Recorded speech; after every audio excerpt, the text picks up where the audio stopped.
Labas draugai. Tai šiandien norėjau pakalbėti tokia tema kaip taitlų tipai.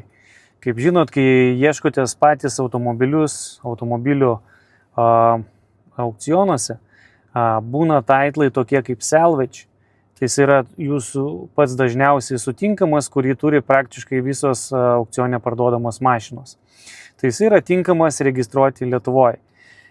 Toliau, jeigu matote New Yorko taitlą 907, jisai yra taip pat tinkamas registruoti Lietuvoje.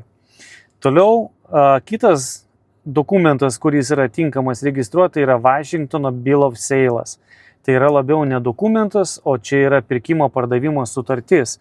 Bet jis turi vienintelis teitas, kuris turi išimti Lietuvoje, su kuriuo galima registruoti mašiną.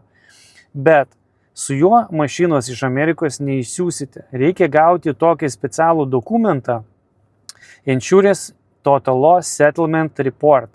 Kai gauna šitą dokumentą, su kuriuo, žinoma, mes jums galėsim padėti, mašiną galima įsiūsti be problemų ir registruoti Lietuvoje. Toliau visi kiti taitlai yra netinkami registracijai Lietuvoje. Ir jie vadinasi taip. Tai yra Certificate of Destruction, Scrap Metal, Junk, Parts Only. Jie yra netinkami ir su jais neužregistruosite mašinos Lietuvoje. Sakykime, jeigu matot skenduolius, dažnai dar klausia žmonės ir jie turi salvage taitlą, tai salvage taitlas tinkamas registruoti, kad ir skendęs, bet tinka registruoti Lietuvoje.